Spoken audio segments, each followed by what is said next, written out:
welcome back. Last time we just joined up with the crew from the first team. I'm here in Naribwe, just chilling.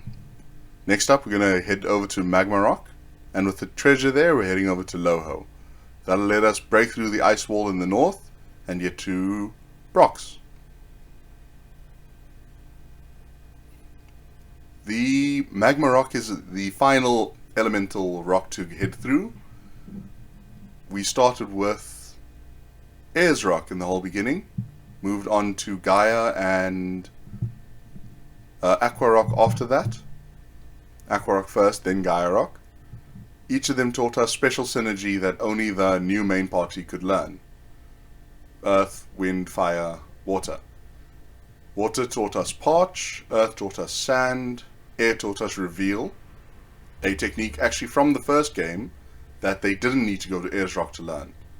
Hama taught that kid from the first game how to use Reveal just with synergy sharing.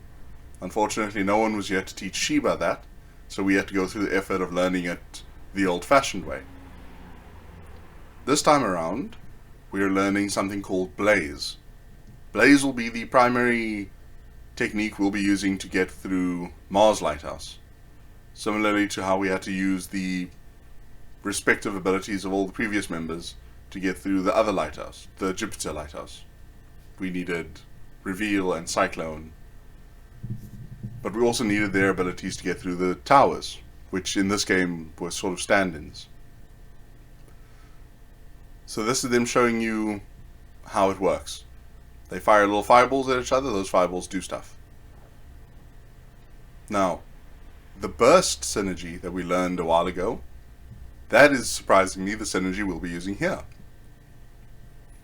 We learned burst in order to break a big rock to save those pirates, or to help those pirates by extension, and then they helped us by getting us the trident. If we had never gotten that burst brooch, if we'd never gone up the tower, fought the Lemurian monster, we wouldn't have all the synergy we needed to get through this part of the game. I mentioned this a lot, but it's really good game design to me, where the game opens up the more synergy you learn. They'll always make sure you have the synergy you need by the time you get to the point where you'll need it. We needed burst here, so they made sure that we learned burst when we were getting through the Tandaria Tower. And now we've found a spot to use it officially. The other nice thing I like is now that I've got a whole team of dudes, I can actually give growth to Garrett, or Jarrett, and he can cast growth on all of these plants without me having to think about it.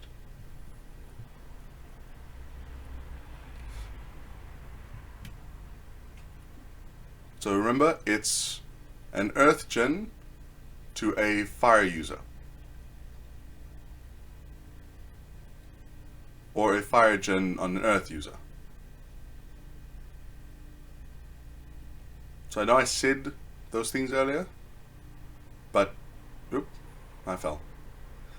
I know I said that I can give it to Jarrett. I recommend giving it to Garrett. Garrett will most likely not be as strong as your main party if you did as much grinding as I did, or unless you got the gold code of someone who happened to do way more grinding in the first game. So that was just for safety. I don't actually know if that would work. If Garrett is not as strong as Jenna, have Garrett use growth. That way you can map it to a key. He'll always be the one using it. You never have to worry about running out of synergy, or I guess worse things could happen. Yeah, just keep going left. You never have to worry about running out of synergy. You don't have to worry about her not having optimized Ginny. The Jinn are really what kill me. If I don't have the optimized Jinn, then I'll get stuck in situations like this. I don't have her best abilities on hand. The Jinn she's equipped with don't give her the best boosts. If you're going to do something like this, if you want to mess around for yourself, give your fire person all the earth Jinn, let them remain consistent in game. They are the strongest when your fire person is using fire gen and your earth person is using earth gen. So with the whole second team, you can give each of them the opposing gen. You can have the earth person with Jupiter gen, you can have the Jupiter person with Venus gen, and they can get a kick out of it. They can get all the synergy that they wouldn't be using normally, instead of having them all have the optimized gen. You can have a bit more fun with it. You'll learn new synergy that you wouldn't have used before. You can actually have a lot of fun with it. If you're going to play the game again, even if you aren't, you might actually have a lot of fun giving them different kinds of Jenny to give them new kinds of techniques. I prefer letting fire people use fire synergy. It doesn't make sense in my mind if they're not doing that. Or if they're using the alternative synergy you get from the card or the training whip, if you remember those. I don't actually use them again in this game, but if you want me to, I'll record a video where I run around, maybe do some boss rush missions in the final section of the game using just those alternative classes. They're called classes.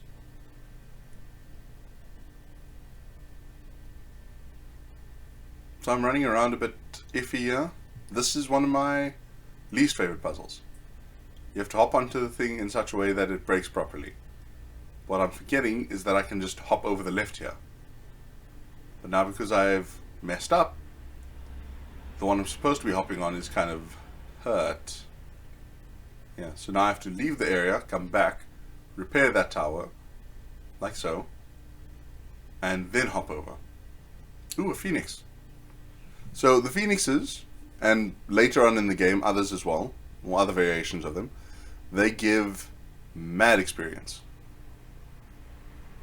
I'll give you a rundown of it in Mars Lighthouse as well, but they give mad experience. The Wonderbirds, the Phoenixes, the deathless flying terrors. The best experience they give you is 9,500. And then also, they revive each other.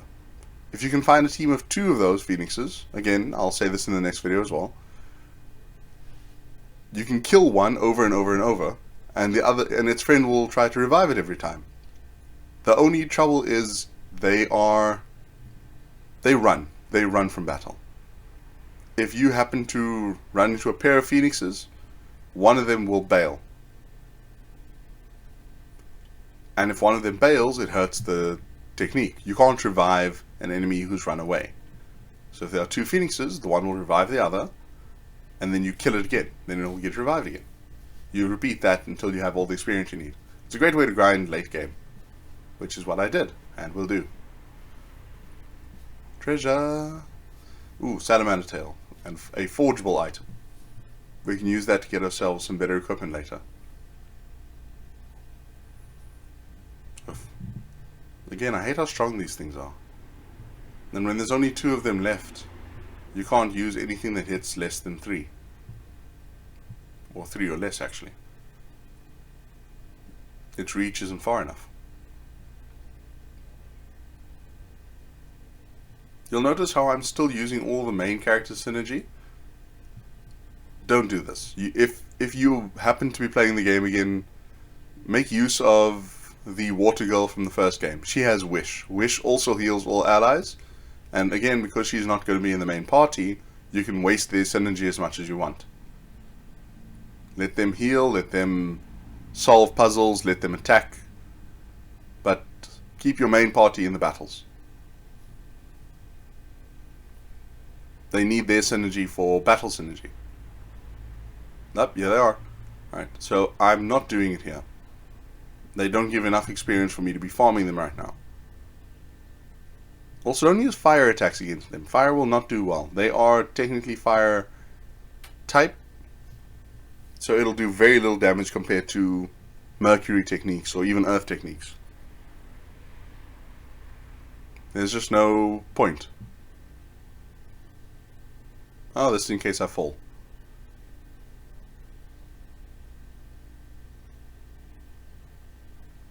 Just a quick shortcut to get back to the top.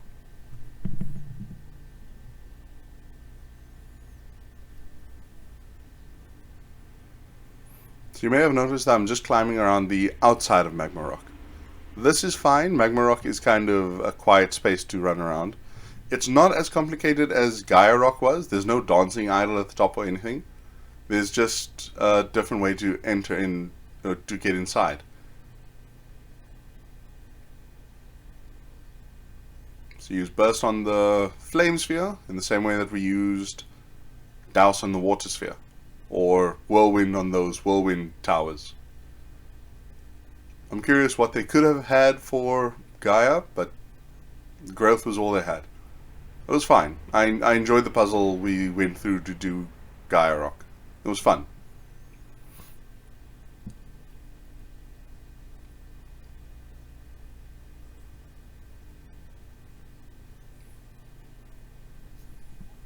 So I'm running low on HP, which means I've got a big grind time coming around. The less HP I have, the more likely it is that I'll get killed or blindsided. And you really don't want to get blindsided this late game. I haven't been saving or reviving myself or visiting towns or anything like that. Ooh, lesser demons. Yep, strong as ever. So in a team of 2 like this, if you're going to do what I do, be silly and only use basic attacks, you're going to have a bad time. Don't do that. Yeah, I haven't moved anything yet. Silly me. Don't do that. Focus all your attacks on the 1. Kill it, because if you only split the attack, them having less HP does mean they have less attack. So if you kill the 1, only the remaining 1 will be able to attack you, or use any of its abilities. Then, on your next turn, after you've just been attacked by the lone survivor, you kill the survivor.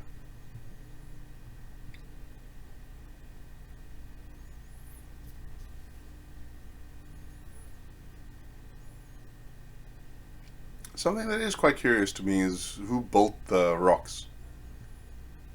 Ayers Rock is hilariously a reference to Ayers Rock in Australia, I'm assuming. But, Gaia Rock isn't. Magma Rock isn't.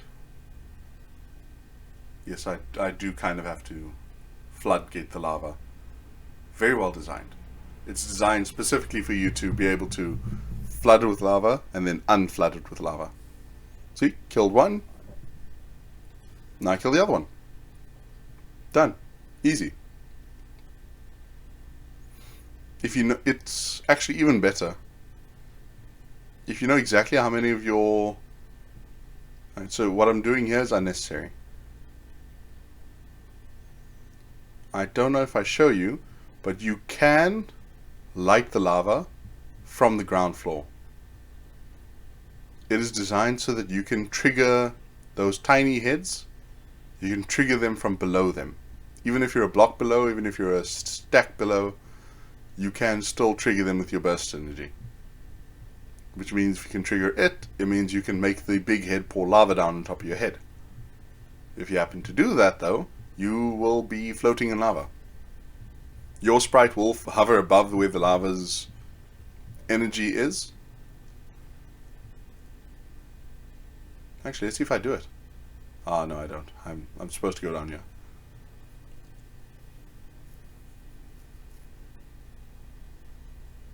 So very important, before you just start pouring lava everywhere, make sure you're supposed to. Make sure you're supposed to. I could pour lava here, but as you can see, there would be nowhere for me to go afterwards.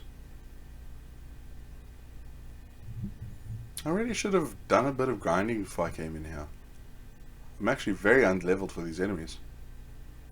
I mean, I can kill them, but they can also kill me. I don't die, don't worry. I don't actually die in here. I've got plenty of synergy, I've got plenty of synergy crystals. Yeah, I'll show you. Alright.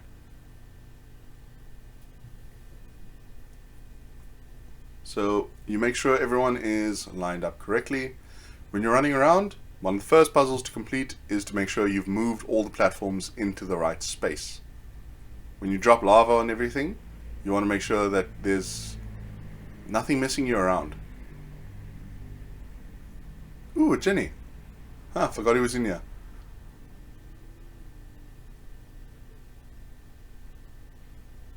Yep, just making sure I saved. Hit him with your tough synergy. Again, don't hit them with the same synergy that they are. They won't take as much damage from it. Wow, more than 600 health. You're a tough one. Oh, not tough enough.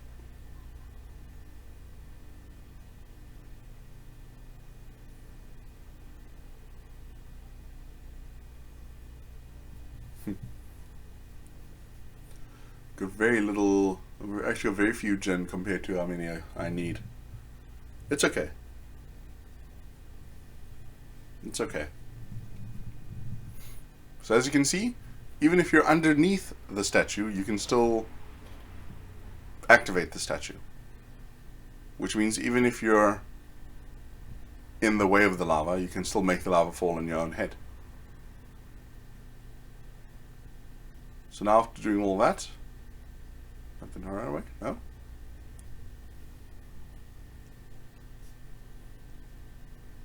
Just gonna wait for him to die.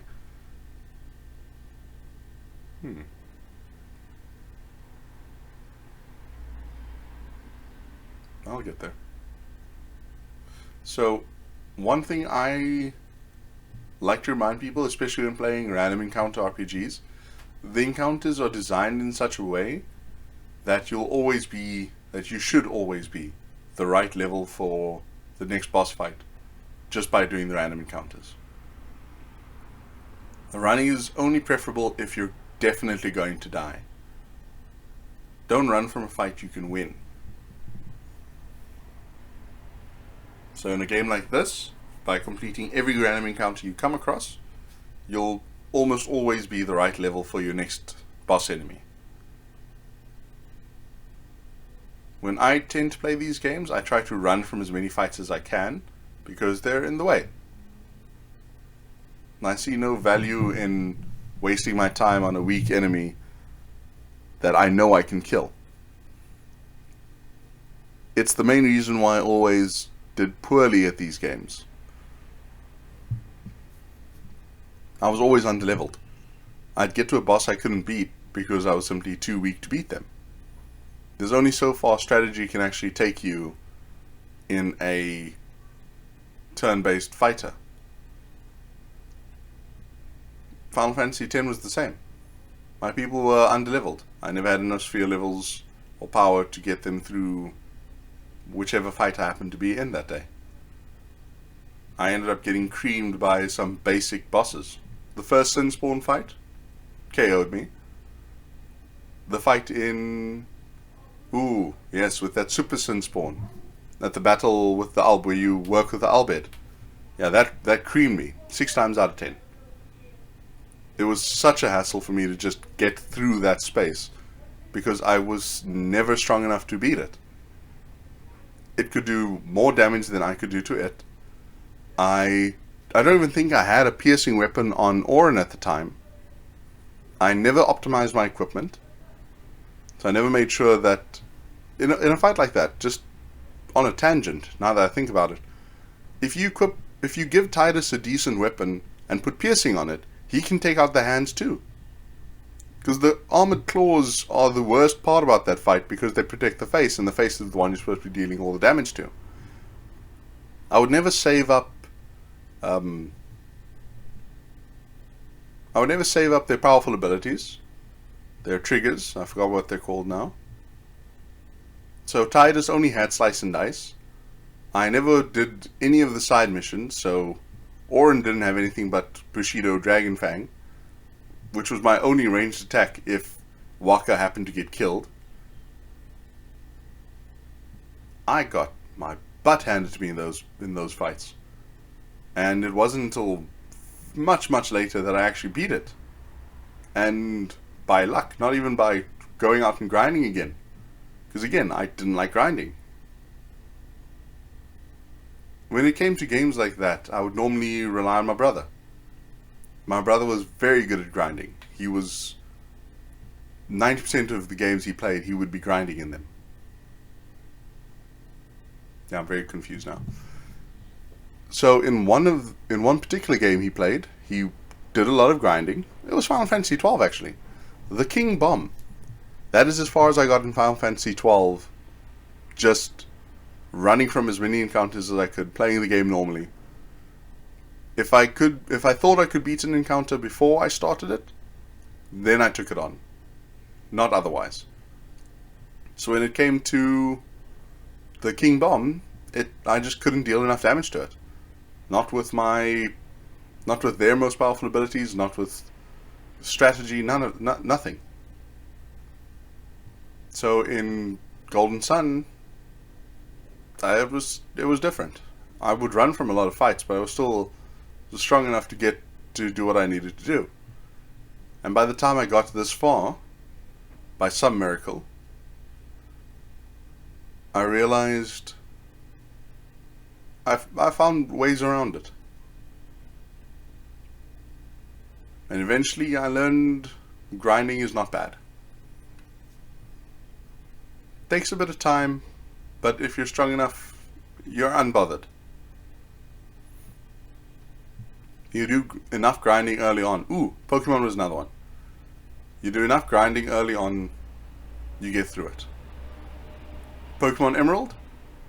Especially Emerald, now that I think about it. Since I think that's the one you were playing most recently. I would always choose Torchic, because love me my Blaziken. But before you get to the rock, before you start the rock gym, Torchic is the worst one. All their attacks are super effective because he's part flying type. But if you can boost him, if you can boost little Torchic to level 16 before you go to the rock gym, you get Combusken. And Combusken has multi-kick, or double kick, which is a fighting move that kicks twice. And you fly through that battle. If I happen to do Pokemon on my next walkthrough, then I'll show you that too. I always get Combusken, and I always try to catch a Ralts. If I don't catch a Ralts, then I basically wasted my time. Up, Mimic. Yeah. I always forget about this Mimic. I know he's there, I just forget about him. Ooh, always put Mimics to sleep. They are very easy to put to sleep. I forget it a lot, but... ah, damn it.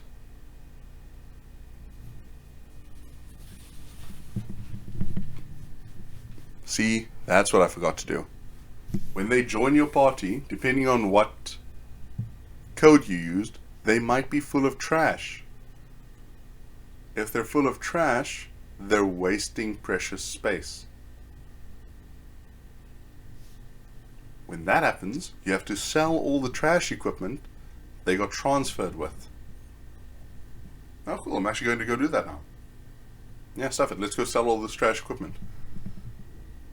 Ooh, now I can show you something cool. So, later on when I learn teleport, I'll show you, especially for the Gen Hunts, you can teleport to any place you've been to before.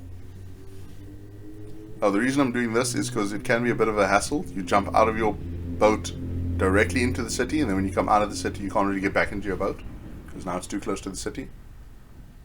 Right, sell everything. If they're not using it, sell it. The strongest equipment in that game is weaker than most of the equipment in this game. It is hilarious. All their legendary items are worthless to you now. Their cursed items are worthless. The only useful thing they got from the first game is the Cleric Ring. Oh, and I guess the Lure Cap.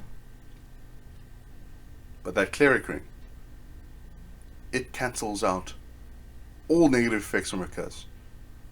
I'm going to make very good use of it later, and I'll show you. But it is so good.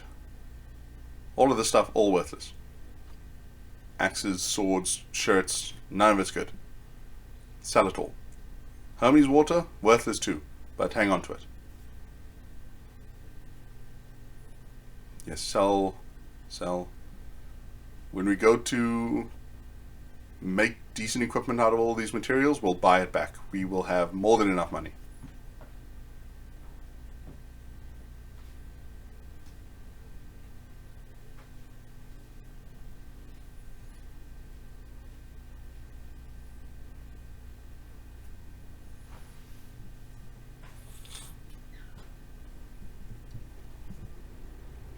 Oh, I'm still holding on to the mysterious card.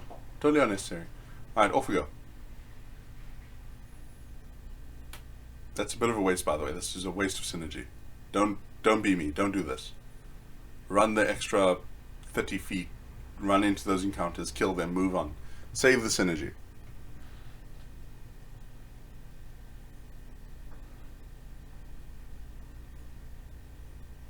Oh no. It is covering the entire area in magma rocks. Whatever will I do? I'm kidding. I know exactly what I'm going to do.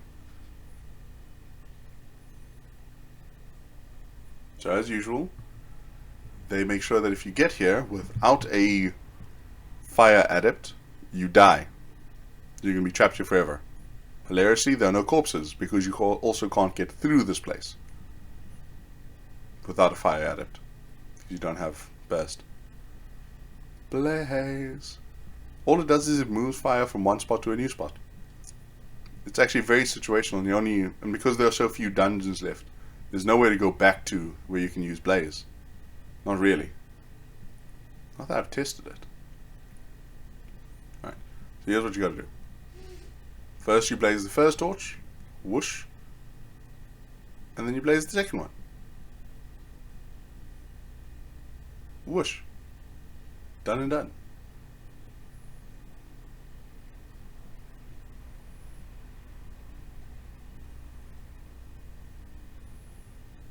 There's something burning like an ember within the stone.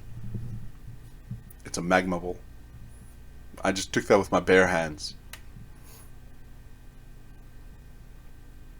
Because I'm cool like that. It's a very weird room. Right, now we're off to Loho. Loho is that little mining town off in the corner. We're gonna give the magma ball to those dwarves. The dwarves will blow up their own wall for us. We'll dig around, steal some of this stuff. Steal their Jupitergen, because there's one hiding out there for us. And then we're gonna go north. And that'll be it for this video. But one step at a time. Let's not get carried away yet. Oops, I went the wrong way.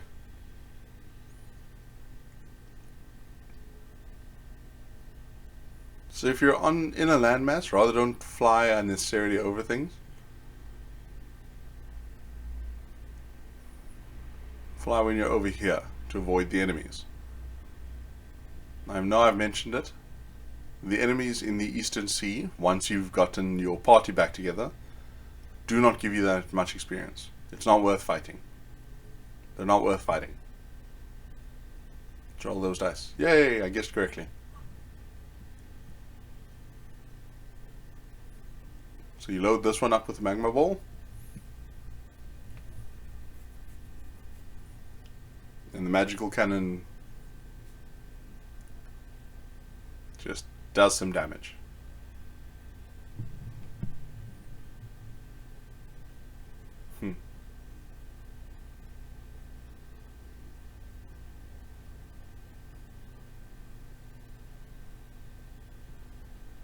You know, he's asking me how we broke down the wall, but I'm pretty sure he's the one that told us we got the magma ball. Or to get the magma ball. Yes, it is. And now they're just giving us a cannon. Very cool of them. Okay, time to mine all the cool ore out before they get here. Golem cores, that's going to give us really good equipment later. Very good defensive equipment. Not really the strongest weapons, but very decent weapons.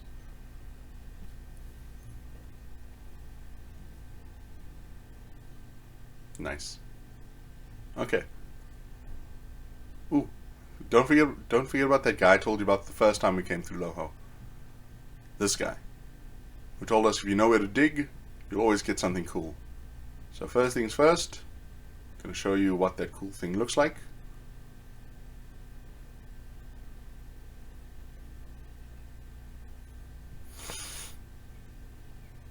There it is. Boop. Some mithril silver.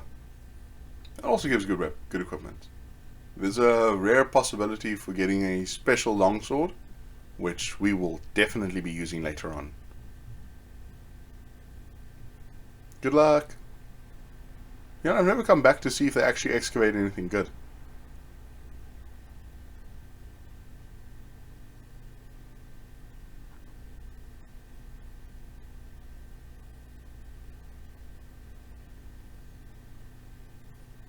Oh yes, at that point I was just double checking to find out where a certain place was.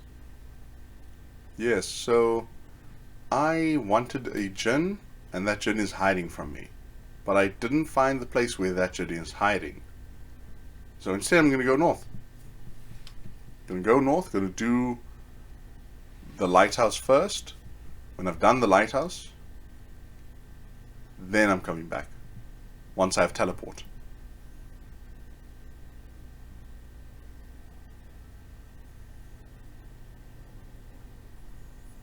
See? So easy. Totally ineffectual enemies.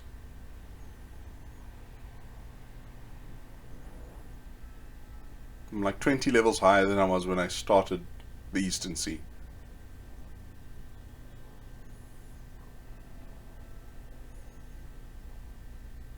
Here we go.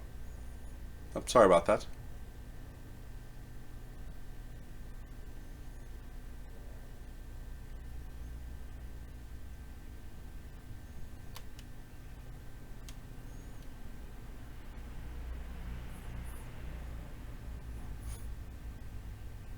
They call it the Northern Seas, but it's literally just a landmass. Everything's frozen.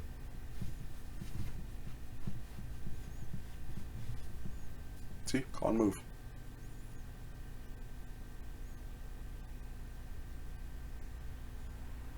But this is it. The Northern Sea. Frozen wasteland. I'm pretty sure because of the failing alchemy. But who knows for sure. There's nothing around here really worth getting any good look at.